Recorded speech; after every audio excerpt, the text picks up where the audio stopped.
the sachem Tracy Dancing Star and her father, Bill Winds of Thunder, the Sagamore, were obviously tightly involved in the creation of this land acknowledgement from the beginning. And just to position sort of my interest, and I'm not going to go long, I could, but I won't. If you're very interested in this part of our history, there's a book called Our Beloved Kin by Lisa Brooks that is just wonderful, and it takes place right here, and it tells the story of Metacom, King Philip, and the early days of the encounters between the Pokanoket and the colonials. And that really sparked my interest. And then Susan and I were in Canada just about a year ago, and in Canada, I will tell you, they have a day, September 30th is their Truth and Reconciliation Day. The country closes down. It's a national holiday to honor and recognize what they call their First Nations people. So while their history with their First Nations was not peaceful and glorious by any means, including right up until the 20th century, they have started to turn the corner and reconcile with their First Nations people. So that really is what sort of got me interested in doing a land acknowledgement. I will tell you, we're by far not the first. Warren was the first to have one, then East Providence and Barrington followed suit. Roger Williams has one, Congregational Farm has one, and there are a number of them on the West Bay who acknowledge, of course, the Narragansetts. But it's the same concept, not acknowledging the fact that when the colonists got here, the original people had been here for 10,000 years. So it's very simple. This is it in the middle. It's actually, it looks longer than it is. It's actually 3 sentences. It originally contained the word reconcile. Sentences that talks about the fact that the Pokanoket were here for 10,000 years before we got here, that it recognizes the enduring, that we are in the ancestral homeland called Soams. It recognizes the enduring relationship that exists between indigenous people and their territory. And then as the place of Metacom seats and Petumtuck, Mount Hope, Petumtuck means the lookout. Let this acknowledgement serve as a reminder of our ongoing responsibility to recognize, honor, originally said reconcile, and partner with the Pokanoket tribal people for the benefit lands of Soams, the land and water of Soams. So it's really a statement that says we recognize that we live in their homeland, their traditional homeland, that we recognize their connection to the land and water, and that we pledge, essentially, to work with them going forward, to celebrate their history and to honor, again, the people and the land and water of Soams. Real quick on the word reconcile. So, Tracy Dancing Star, the sachem, who, by the way, is the 10th great-granddaughter of Metacom, and we worked together on crafting this. Again, the honor was mine. And we have reconciled. In August, I went before the council, presented this. They discussed for a while. It says up there, Tony, you can watch the video. Tony Texera pushed back. And his concern was interesting. It was about how we don't want to commit to anything that could have repercussions for our children. I know, what does that mean? I have no idea. So what they did was they gave those 3 sentences to the town solicitor, said, take a look, make sure this doesn't get us in trouble somehow, and come back to us in a month. He did that in September. His recommendation was to eliminate the word reconcile. Now, interestingly, just inside baseball, but this is important, essentially the same words are in the Barrington, in Warren, land acknowledgement, and they both contain the word reconcile. And that same solicitor reviewed Barrington's and okayed the word reconcile. But for some reason, in Bristol, we took reconcile out. Now, I had Well, a number of us had a big problem with that, because that's what this is about. But in communication with Tracy, with Dancing Star, she said, listen, let's it's a starting place. We'll start from here, and we can work on reconciliation. So that's what we did. They passed it, not unanimously. Tony objected again. One might imagine that maybe it was his objection to the word reconcile that got it taken out. It was taken out, and he still objected. But it was 4-1. And I will tell you, it was an enthusiastic 4-1. They voted. Nathan Calero, the chair, thought he had a unanimous vote. He actually smiled and looked at us and sort of made a motion like, there you go. And Tony said, just a minute, and objected. So Tony voted no. The rest voted yes. And we have a land acknowledgement that we've begun with. Now, as I think Nancy said, starting the land acknowledgement isn't nearly enough. It's the beginning. It gives us a basis off which to work. I'm delighted to note the church is going to be working on reconciliation. We're convening a small group of people in Bristol. If you'd like to be a part of it, let me know, to talk about how we can communicate this land acknowledgement out to the wider community. Part of that which will be some sort of signage, right, some sort of plaque, and we're looking at suitable locations. One of which may be near our plaque out here, which would be an obvious place. It's behind a fence, but it's an obvious place. There are other more obvious places in town, like the State House, or the schools, or our town hall really isn't that good because it's sort of off to the side, and there's really nowhere to put it. So we're working on a sign at a minimum. We'll talk about how to communicate it out to the community, and we'll talk about a process of reconciliation and bringing Poconokeets into our community in a more full way. Aaron Lay even asked, would this make sense, because they have one at URI, would it make sense to read this at, say, the 4th of July celebration, or another of our community celebrations? And that certainly makes all the sense in the world, but it's something we have to discuss and figure out how we'll do that. So we've got the land acknowledgement, it's done, we finally got it. We should have been first, but that's okay, we'll take it. Better late than never. And now we can move on from here. This is a sacred place for the Poconoke. Tony, you've been a real inspiration around this, and I know you humbly acknowledge so many other people, but thank you for doing this. And the word reconcile, I have a lot of speculation about this, because I'm a historian. I always told you I'm the most jaded person I know, but I'm the most hopeful person I know. So this is the problem that people have with using the word reparations.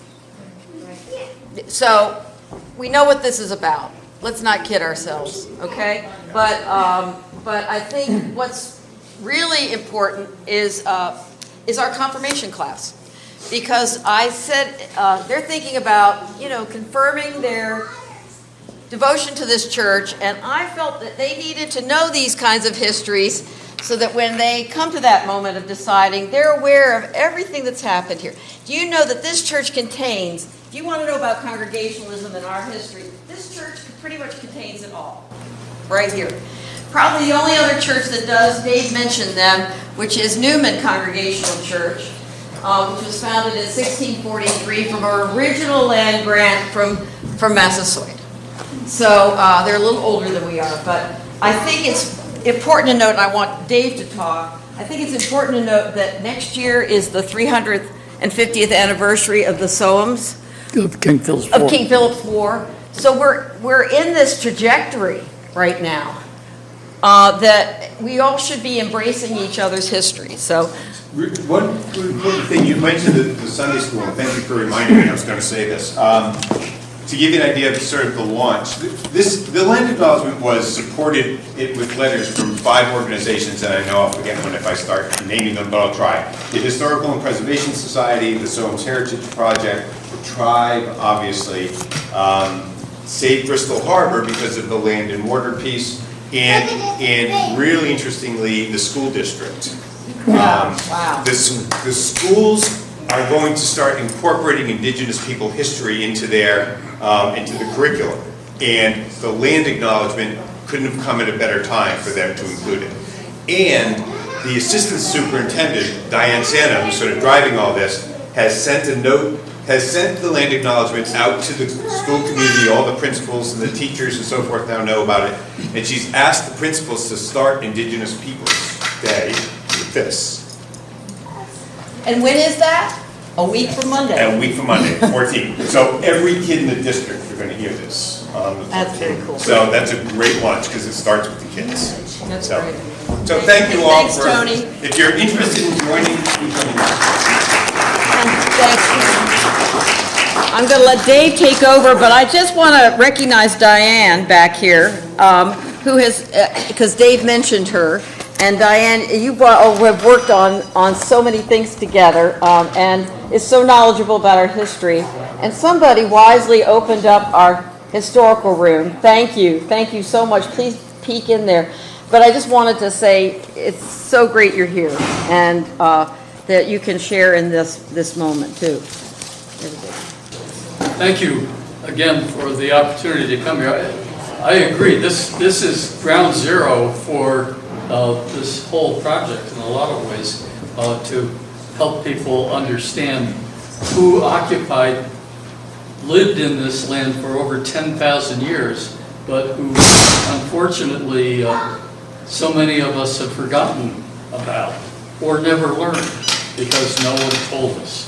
Now we're in the process, as Tony just said, of informing all of our children in our schools, both in Bristol and Warren, so they will understand where they live. How many of you have been to Patumtuck or Mount Hope? Okay, good. You can still get there. That if you simply, Monday through Friday, not on the weekends, of course, go to Mount Hope Farm, go to the office there sometime between 10 and 4, and tell them that you want to go there, and they will have you sign a liability form for Brown University, because if you sprain your ankle, Brown doesn't want you to sue them. So that will allow you to go there. You'll get a parking pass, and you drive up Tower Street down to the end, and there will be an opportunity they'll give you a map so you can find your way. It's a couple hundred yards up to Patumtuck. I tell people that location is like the Acropolis, okay? It's older than the Acropolis. It's been occupied longer than people occupied in Greece, and it has the same format, which is a large stone outcropping, okay, that has had ceremonial significance for eons, okay? How much recognition do we give it? Next to none, okay? But we're hopeful that the talks between the tribe and Brown University will result in the tribe finally, after 350 years, getting some of their land back. They have no land now, and if you know anything about the tribes across America, land is critical. They are part of the land, and without land, you're homeless. And we hope that will come to an end very shortly. So I got started in this project, speaking of land, as Nancy mentioned, I happened to move to a house on Bridge Street in Warren 42 years ago, 44 years ago now, keeps going up, and knew nothing about this history. Not a thing. I worked in Fall River, spent all my daytime over there, came home and slept, and that was it. I never noticed above the front door of the Warren Town Hall, there's a big terracotta plaque that says Soames, 1621. Of course, if I had looked up to see that, I still wouldn't have known what it meant. What's Soames? Oh, there's a school over in Barrington. There's a street there. What is it? Well, that was the name of the land here that was occupied by the Pokanokets, not Wampanoags. The name Wampanoag didn't exist in 1620. It was invented later during King Philip's War to talk about the tribes who fought against the English. The Pokanoket people had lived here all that time and called their homeland Somes. And the most famous person, if you will, the George Washington of the tribe, was Usa Miquon. Okay? That was yellow feather, Usa Miquon, who was the Massasoit, or the chief, if you will, chief of chiefs, for not only Bristol, Warren, and Barrington, but also over 60 tribes, sub-tribes, all the way down to the Cape. He was not the ruler, because that's not the way their government worked. He had to get consensus among those tribes for the decisions that he made. And he was able to convince them, it wasn't easy, that maybe these English people needed some help, and now that they've come over, unlike the fishermen who came without women and children, this time they brought their families. Something different was happening. So in March of 1621, in fact March 22nd, anybody recognize the date, March 22nd? I think we've lost touch with this. That's the vernal equinox, okay? The time when the sun is half up and half down, okay? It was a spiritual ceremonial date that was chosen by Usa Miquon to meet with the pilgrims in the hopes that things would go well. And in fact, they did go well. They struck a 6-point non-aggression treaty to help each other out. And the tribes, people, particularly women, I know we always hear the story about Samoset teaching them how to plant corn. Men didn't plant corn, women planted the corn. And I'm sure it was the women who taught the English women how to garden. Okay, yeah, see how the story gets changed around all the time? So that relationship that began in March of 1621 lasted for over 40 years. It was the first treaty. We didn't have the United States then, so it wasn't between the United States and the indigenous tribes. And to enable the English to remain here. Well, as time went on, there were more and more English people. In 1630, 1,000 people came over and settled around Boston, and then began having families, and the next thing you know, there were 50,000 people here by 1675, English people. The numbers of native people were diminishing, though. They started out with about 70,000, and by 1675 they were down to about 7,000.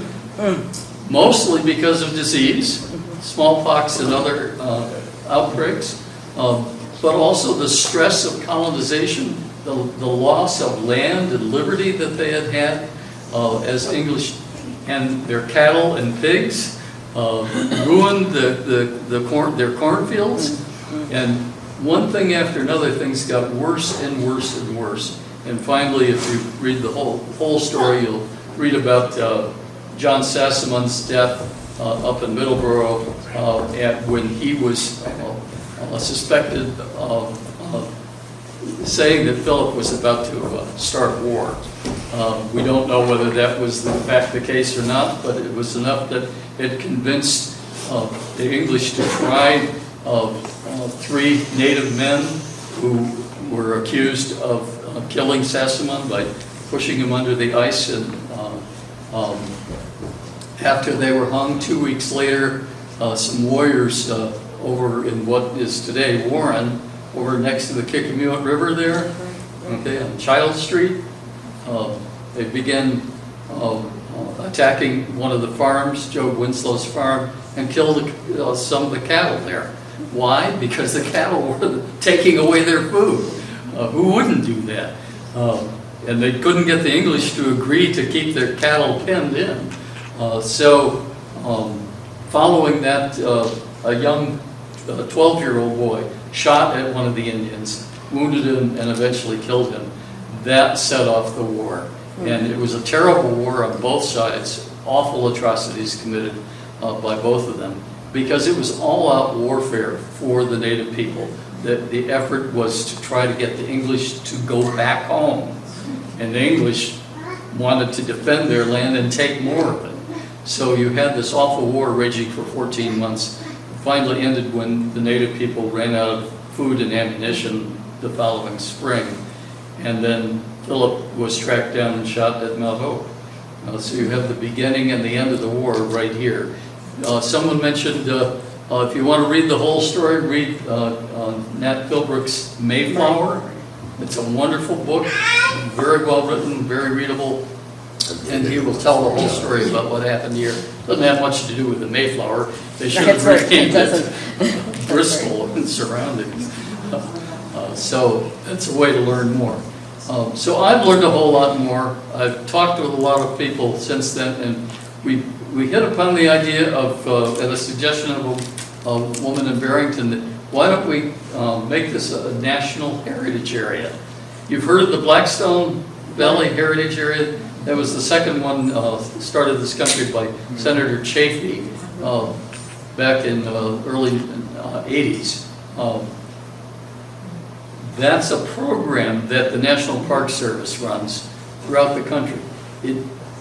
They don't acquire any land. They don't run the operation. They require a local group to come together and say, we want to tell our history.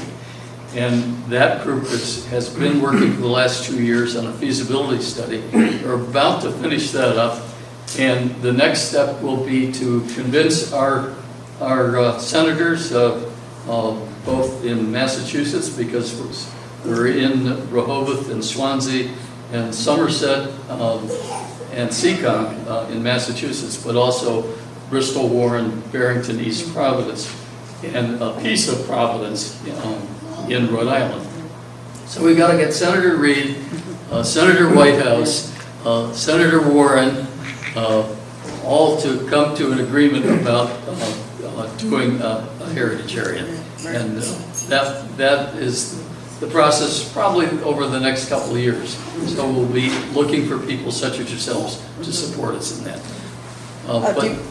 I wanted to ask a question if I can. I don't want to break your stride here. I realize that the Pokanoket tribe is not federally recognized. And maybe you could explain why.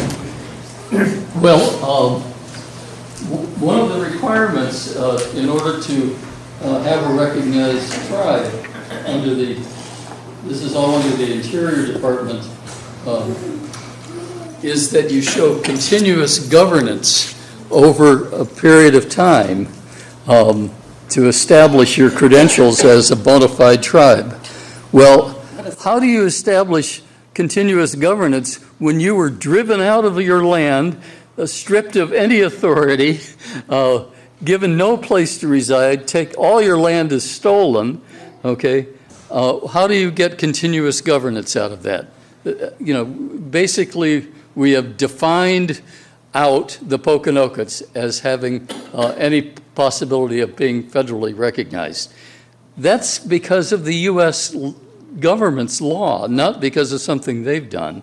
And it's a constant story of how people are disenfranchised because of the way laws are written in this country.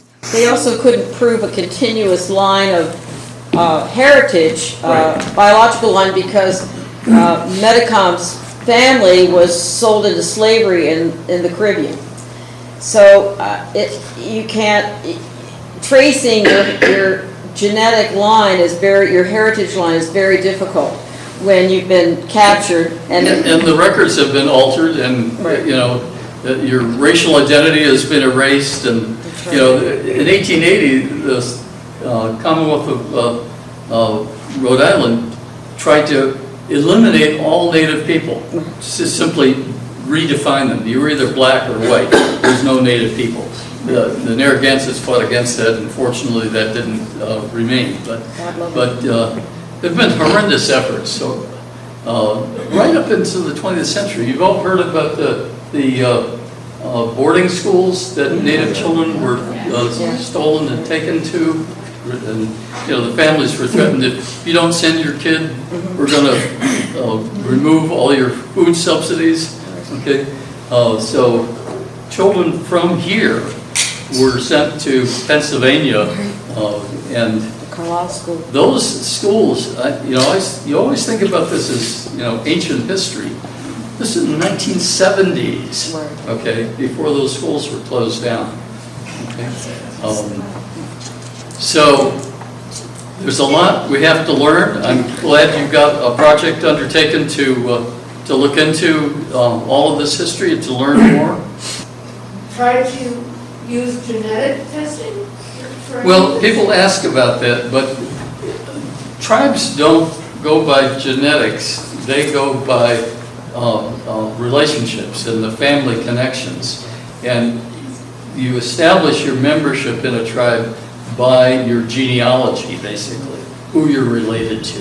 Right. None of them, was it Elizabeth Warren, I think, tried to do the DNA thing and got Pocahontas. soundly criticized for that, yeah.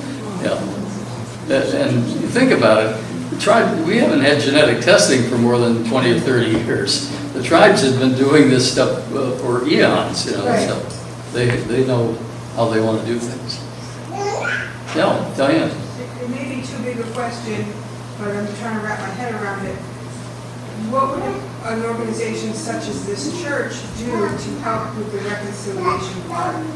Well, number one, be a leader in the community for the awareness of both. Now we have a land acknowledgement.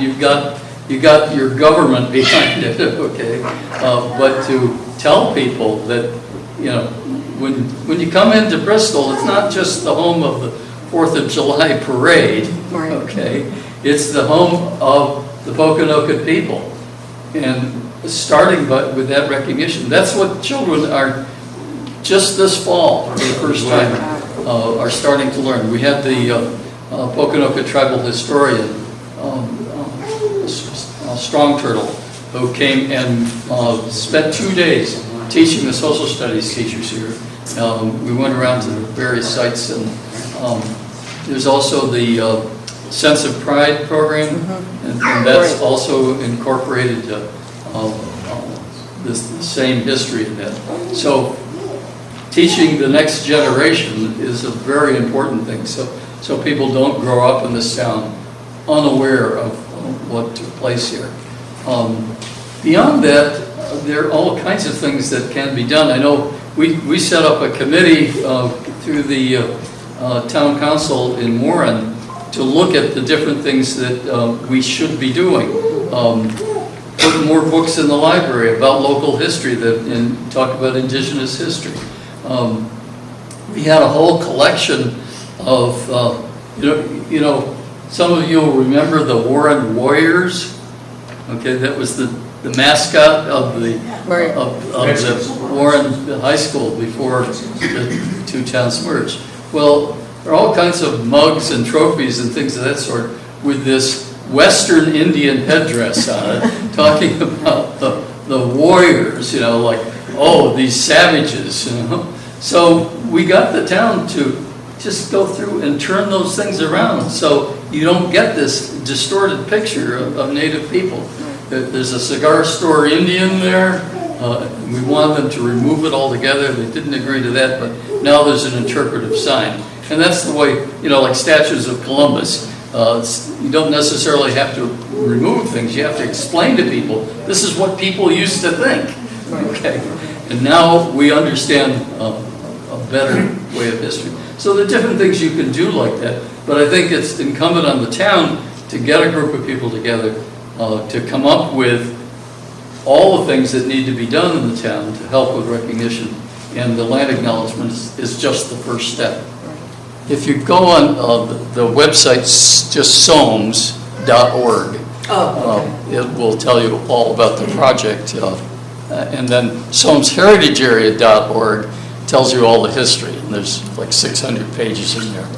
So lots to learn, and I'm glad you're taking this step to do that. So I appreciate all your support on that. So thank you very much.